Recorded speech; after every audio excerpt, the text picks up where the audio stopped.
Welcome to the Wired for Success podcast, your show for ambitious, mission-driven entrepreneurs who understand that there's more to entrepreneurship than finding the latest flash-in-the-pan strategies, who understand that in order to build your empire, you need a solid foundation. I wholeheartedly believe that entrepreneurship is the biggest self-development journey you can be on, and it's my mission to help you make that journey easier. In this show, I bring together the very best from science, self-development, and entrepreneurship to set you up for sustainable success. Hi, I'm Claudia Garbutt, the scientist and mindset coach behind this show, and you're listening to the Wired for Success podcast.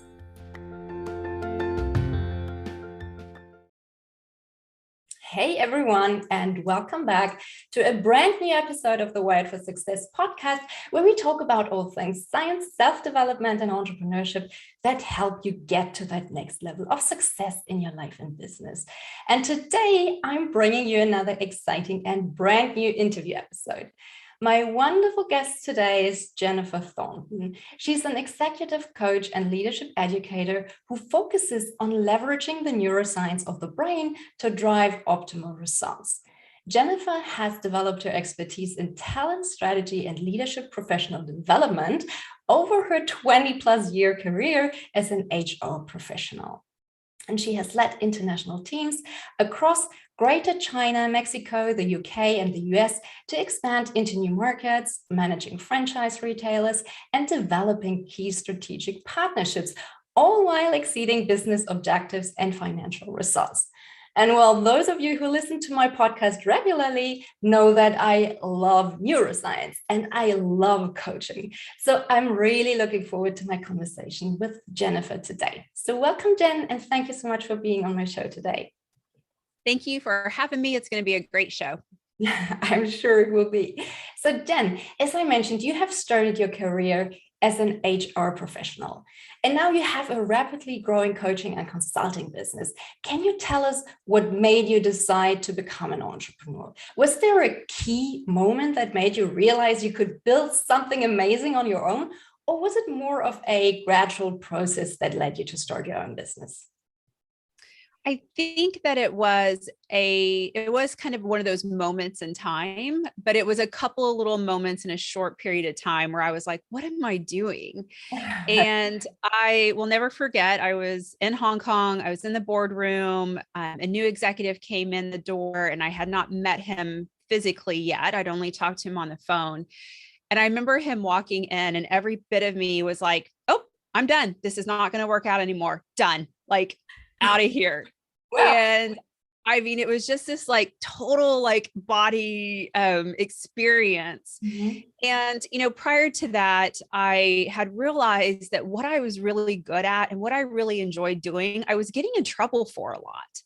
And I was like, why am I getting in trouble for what I'm really good at? And it was just this kind of this moment of time where I was like, maybe I've outgrown what I can do here. I'd been with the organization for 20 plus years. I'd done a million different positions. I'd worked all over the world. And it was just that kind of moment where I was like, I've outgrown my position. I've outgrown what I could do here. And it's time for me to try something new. And so I thought, well, I help my company start new businesses in, other countries. Surely I could figure out how to start my own.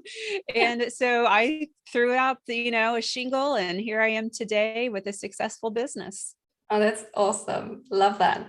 But how did you experience this transition into entrepreneurship? Was it difficult in the beginning, or was it something that felt natural and right straight from the start? It did feel natural and right straight from the start. And, I was in the retail industry, so it was all about building teams. It was all about KPIs and P&Ls and forecasting and planning and your product and delivery and service. So my background had a lot of the pieces I needed to be a successful business owner. Now, would I say it was easy every day? No, it did feel natural, but some of the days were tough. And one of the best decisions I ever made when I started is I went out and found a really talented, high-level business coach that pushed me and helped me ride the emotional roller coaster that we ride as entrepreneurs. And I have no doubt that hiring someone to help me do the mental work, because I could do all the pieces, I needed help mentally. Yeah. And having him mentally help me get through things was probably one of the best decisions I made as a business owner in the last 4 years. Right. This, I think the emotional roller coaster, as you mentioned, this is one of the key things that so many starting entrepreneurs struggle with. Or, so you mentioned that was one of the roadblocks. Were there any other roadblocks that you encountered? And if so, how did you overcome them? I think the other roadblock that I built myself, no one built it for me, because we build our own roadblocks, is I felt really, embarrassed isn't the right word. I just didn't have the confidence to really put myself out there, because I was worried that I'd be judged by people I used to know or people that I used to work with. And this feeling of judgment, which no one was doing but myself, right? Against myself. That was one of the roadblocks. And it took me a while to overcome that. I would say it probably took 18 to 24 months for me to really say, you know what, judged or not judged, I have to put myself out there to build my business. And so that was probably one of the, next roadblocks I had to kind of fight through and figure out. I totally relate to that, because it was the same for me. And it's this mixture of imposter syndrome and then also the fear of judgment and the fear of failure. And oh my goodness, what will other people say? And then I see that in so many other budding entrepreneurs who don't want to post on Facebook, who don't want to post on LinkedIn, because there are people in their networks that knew them from before they started their own business. And it's all this fear of getting judged by those people. And what if I fail? What will they say? What will they think of me? It's incredible what we can come up with in our own minds, right? It's just, it can be hell. Yeah. And that those stories we create, and I think about, some of the things that's helped me as an entrepreneur is I've really started studying the neuroscience of the mind and the tricks it plays on us. And I think being able to overcome this feeling of judgment was for me to change the story in my head and just say, I don't know if anyone's going to see this or not. And maybe someone saw this in me when I was, they knew me 10 years ago and now, can see it in me today. I just changed the story. And, our brain makes stories up. So if you're going to make something up, at least make it fun and purposeful, and it gives you energy instead of bring you down. If you're going to lie to yourself, lie in a good way. And I know. So I just play that same trick on my brain that it wants to play on me. Yeah, just use the brain. Use it in the way it's intended to be used. Now, where do you want to take your business within, say, the next year or so? Do you have a 1-year vision for your business? And if so, what does it look like? I love that question. And the question is so important to me right now. And I love that you asked it, because I'm in this moment where I'm trying to figure it out. And I think that's what we have to know as entrepreneurs. We won't always have it figured out every single day. And we just celebrated our 4th year anniversary last month. And so we did I know, it's so exciting. I was like, I did it. I got through the first 2 years and I got through COVID. We are on a roll. And so now I'm in this place where I have to really think about scalability. I'm looking at everything that we offer and what do we do that brings us joy and ease and feels natural and that we're really good at. And are there things that we're doing that we're maybe not as good at? And maybe we take that energy and we move it somewhere else. And so right now we're at this phase where we're looking at, where does our income come from?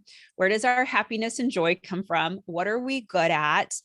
And siphoning through all of that to figure out what will be that next phase. And, next year for me will be all about launching that new scalability phase. And then the next 3 to 4 years, playing on that vision and delivering on it. But, we're in that discovery right now after 4 years, and it's so much fun. It's so cool to sit down and think about all the things that are possible, because I certainly didn't expect it to be what it is today.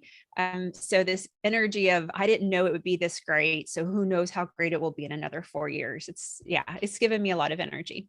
Oh, that's awesome. And it's so exciting. And I love that you also emphasize the joy, because that's something a lot of entrepreneurs don't think about that often. They look for revenue, for growth, even impact maybe, but they often forget about the joy. And then they end up pursuing a goal that doesn't really make them happy. And that's one of the things that I just think is not sustainable, because at some point you will realize that maybe it would have been better to just follow the joy a little bit. Yeah. And when you follow the joy, the money will follow, because you're going to be better at it. You're going to show up in a new way. You're going to be proud of your work. It's just, this is a whole different way of being when you go out and sell yourself or your company, when you truly love what you do, and the people around you will see it and they're going to want to be a part of it. And if you're doing something just for the money, people will notice that. And you may not say it with your words, but your energy and your body language and your decisions, like, if you're making decisions around happiness versus finances, you'll just show up so different. And yeah, we have to have a good time, because we spend a lot of time working as entrepreneurs. You better like it. Totally agree. And I know that when we want to achieve something that we haven't achieved so far, we have to do things that we haven't done so far, right? So we have to venture out of our current comfort zone and enter this uncharted territory, which naturally brings a lot of this uncertainty you already mentioned with that. And we don't know what challenges we'll encounter along the way. And as you know, our brains don't like uncertainty, because to our brains, uncertainty equals unpredictable situations and potential danger. So everyone who has this audacious and big goal that requires them to leave their comfort zone, which, by the way, all audacious and big goals do, has to learn to deal with that uncertainty without freaking out completely. And that's where I often see things go terribly wrong, because when people consciously want to achieve something, and they're so terrified by their fears that they start to sabotage themselves. So what strategy or strategies do you use that help you face uncertainty and move forward with confidence? Oh my gosh, so many different things, because, if you only have one trick, sometimes it doesn't work, right? And so I think you got to have multiple ones. So the first thing is, I remind myself I have no evidence of failure.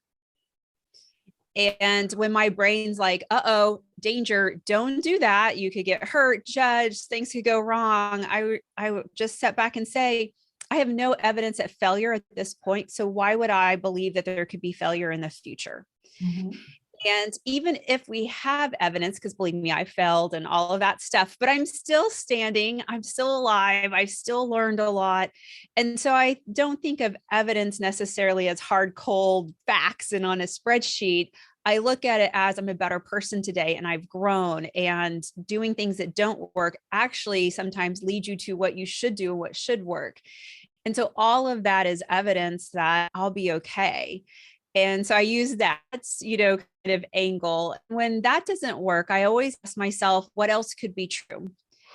Because, when we're in fear, our brain starts to tell these stories, and the brain doesn't want us to go out. It doesn't want it to do all those uncertainty and all the things that you talk about. And so when it's telling me a crazy story, I just say, well, what else could be true? What else could be true is that I meet great people along the way. What else could be true is I learn something new. What else could be true is I land that dream client. There's a lot that could be true. So those are my two favorite go-to is, there's no evidence of failure, and what else could be true. And I stick with those, and they usually work. Love that. Thank you so much for sharing. What I like to do as well is kind of similar to the second one you mentioned. So instead of believing my worst case scenario that I make up in my head, I try to think about, what does my best case scenario look like? Because that also helps to get your brain out of this fear state. It needs to see a positive future for you to be able to move on and to not subconsciously sabotage yourself, right? That's all what we want to do. We want to show the brain a bright future, so it's not so afraid anymore. Now, we just talked about the fact that every new goal brings those new challenges, some of which we can't even predict in the beginning. But of course, there are also new challenges that we can anticipate based on the new goal and the strategies that we choose to achieve them. So for instance, if you wanted to reach a bigger audience and let's say you were convinced that starting your own podcast was the best strategy to achieve that goal, yet you also knew that public speaking was something that you were not comfortable with, then you can anticipate that starting that podcast will be a challenge, right? Now, when you think about your own goals, what do you think will be the biggest challenge in bringing that vision to life? And what do you think you need to get better at in order to achieve those goals? Oh my gosh, such a good question. Because there's a lot, right? We're always growing, we're always developing and becoming this new version of ourselves. I think for me right now, some of the biggest goals will be scalability and really deciding how do I take what I'm passionate about and what I do with clients, and how do I teach other people to have that same level of skill? Because to scale the business, it's got to be more than just me out there creating content or doing research or coaching or developing programs. And so that is where we are. That's part of our quest right now to figure out scalability is how do we now create other people that have the skills that I have and can coach the way that I coach, who are passionate like you, like the neuroscience and all of those things. So I think that's one of our biggest challenges right now that we're working on and, trying to figure out. And that public speaking one, that's one for me too. I just started if I'm scared of it, then I've got to try it. So I just started this really intensive 6-month coaching program to become a public speaker. And I mean, acting coaches, voice coaches, stage coaches, writing coaches. I mean, it is everything. It's like, I think I got a second full-time job in this program, but I've learned so much. I'm only a few weeks in. I'm loving it. I've learned a ton, and I'm going to do what I'm really scared of. And that's the only way to grow. So true, because I've actually had the exact same fear that I described. So I wanted to grow my reach, and I thought that podcasting would be an excellent way to do it. Yet I hated public speaking. So I knew this would be a huge challenge, and I'm so glad I did it anyway. So I was afraid. I had this anxiety. I had this voice inside my head that was telling me, oh no, this is dangerous. You don't want to do this. But I also knew it was the right thing to do because, as you said, you have to confront those fears, or else they will dictate what you do or do not do in your life. And if that's not acceptable to you, you just have to face them. There's no two ways about it. So you have to do it, right? Mm-hmm. Now that our listeners know a little bit more about you and about your background and about your goals, let's talk about your expertise and how you help your clients. So please tell us about your ideal clients and what you help them with. So my ideal client is a CEO executive group of people who are really passionate about the development, not only of their business, but of their talent.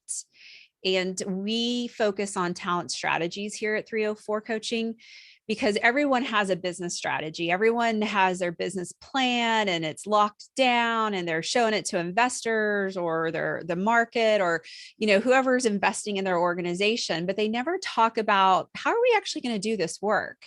Mm-hmm. And so we help people understand what their business plan is and what does that mean for their talent strategy. So if you are a $500,000 or $500 million business and you want to become a $2 billion business, well, then the people that are on your team today, there is work that needs to be done with them so they can ride that ride with you.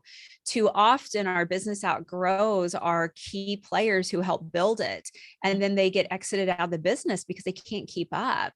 And we want to prevent that. And so we're really focused with working with fast-growing organizations who want to rapidly grow the skill set of their leaders and ensure they have a pipeline to support the growth of their company.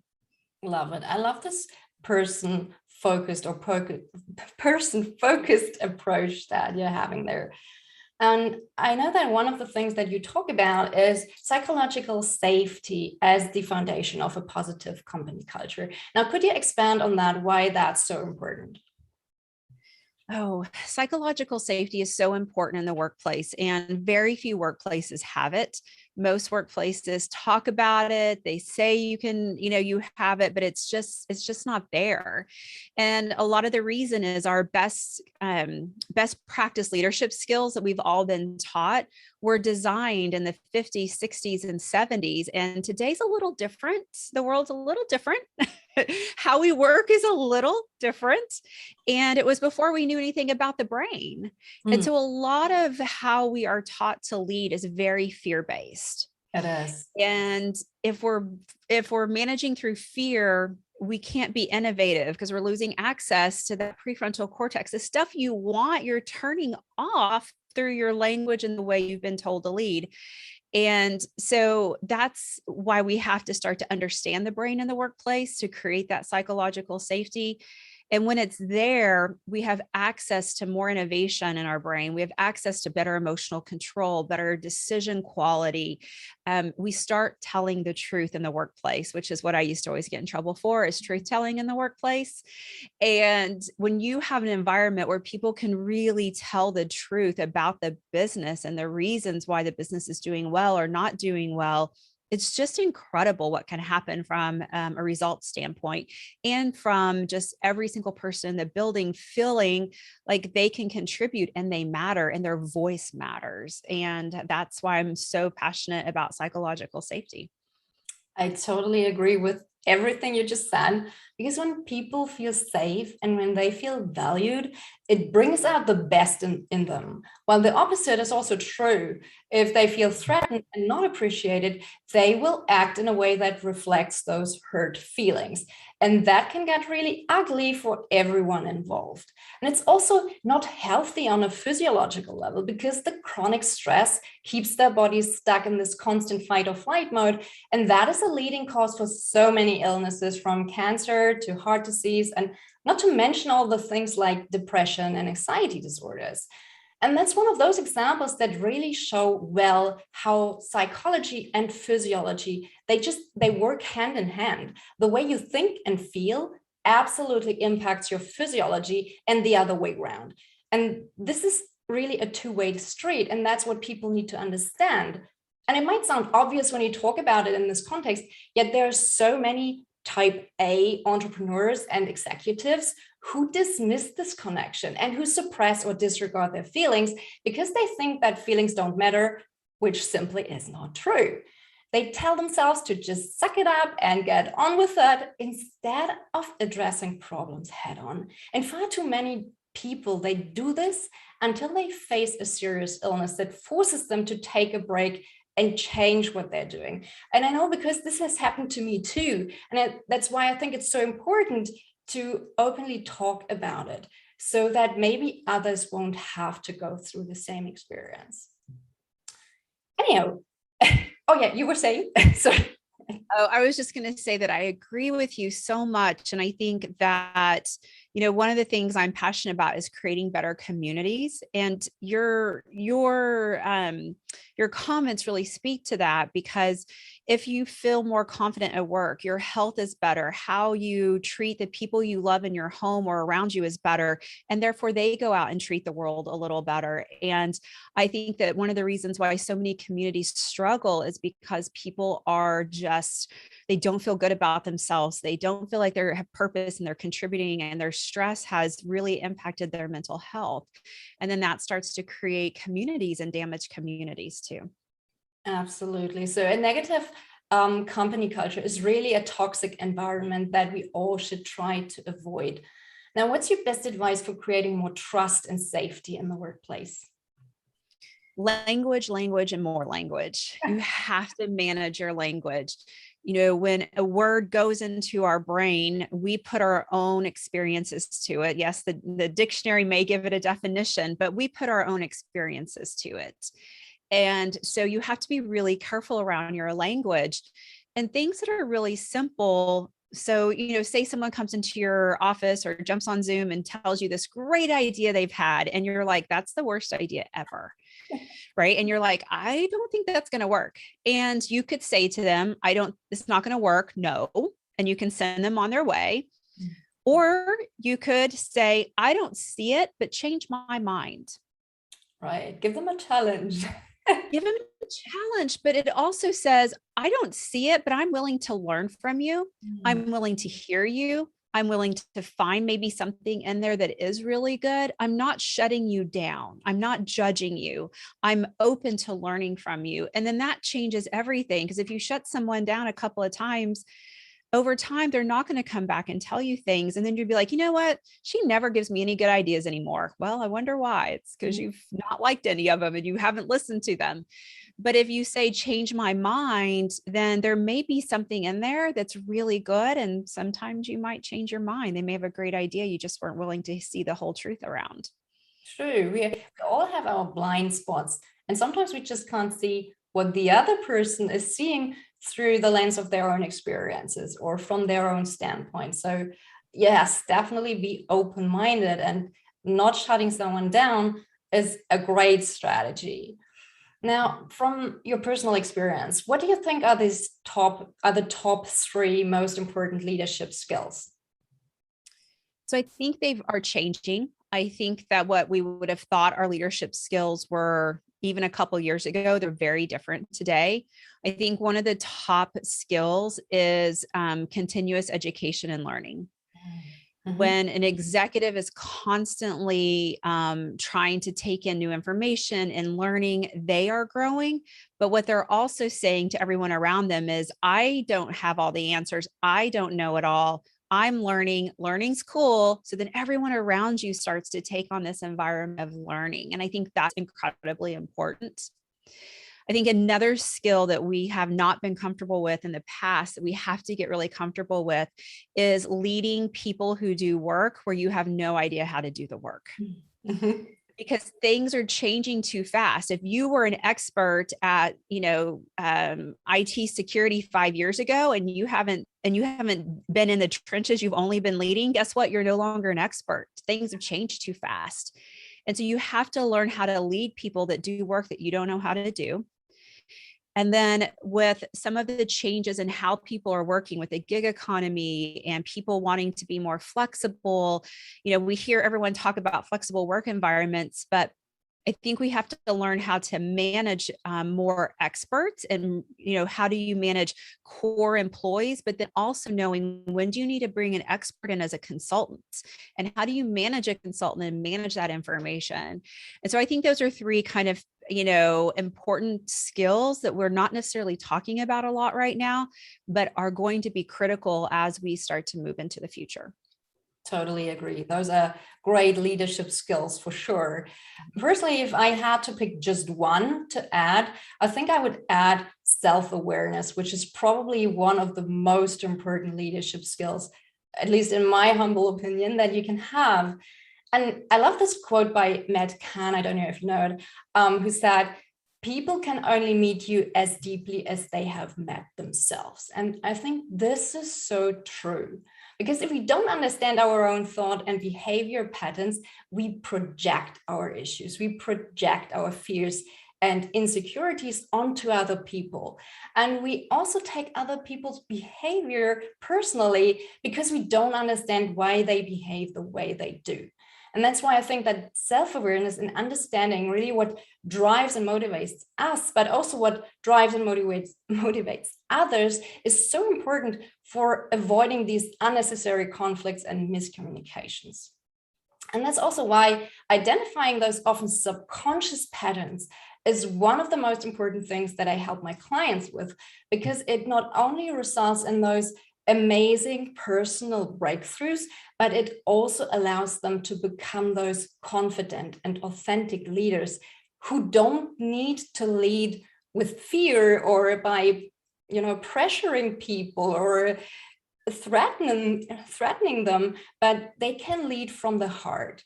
And this is something that I think will be crucial also for keeping the talent in your company. If you don't want to lose the talent to your competitors, you probably have to change the way you lead them, right?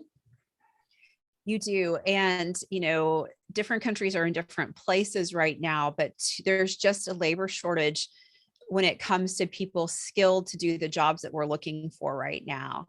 And, if we live in a world of constant growth, then obviously all of our skills will grow and that allows us to have better jobs. But the competition is thick out there. And for too long, I think organizations made it about them. And they should have made it about the employee because the employee will then take care of them. But I think people are recognizing it does have to be about the employee these days. And it should have always been that way, but people are being forced to reckon with that in today's world. Right. Now, before we go, can we talk about another aspect of your business for a moment? So from talking to a lot of coaches, I know that lead generation is one of the biggest issues for so many of them right now. So how do your ideal clients find you, and how can our listeners get in touch with you? So our ideal clients typically come to us from my network or the network of the team, or they come from referrals. And so I can't say enough about taking care of your clients because they're repeat business and they're your referrals. How clients can find us is on our website at 304coaching.com. You can connect with me on LinkedIn, and we can always continue the conversation there. Awesome. So I'll make sure to put the links to your website and your social media in the show notes so that listeners know exactly how they can get in touch with you. Now, thank you so much, Jen, for this wonderful interview. And I really appreciate you sharing all those tips and insights. And I'm sure our listeners will find them helpful too. Well, thank you for your time, your energy, and all of your work. I appreciate it. Oh, thank you. So talk to you soon. Take care. Bye.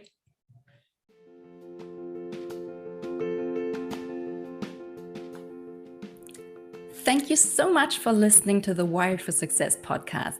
I hope you've enjoyed it. If you did, please take a sec to rate and review my show. It would mean the world to me because you'd help me reach more entrepreneurs like yourself who would love this show.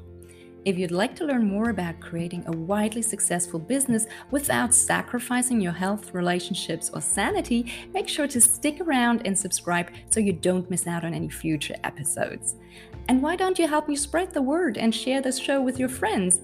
I'd really appreciate it, and I'm sure your friends will too. Want to continue this conversation, build real relationships, and join a community of like-minded entrepreneurs? Come join my free Facebook community for visionary entrepreneurs. I would love to see you there. In the meantime, if you haven't done so already, grab my free brain priming audio file for entrepreneurs and start priming your brain for success in less than 5 minutes each morning. Curious? You can learn more about how this works and download the audio file at www.wiredforsuccess.solutions. Until next time, bye!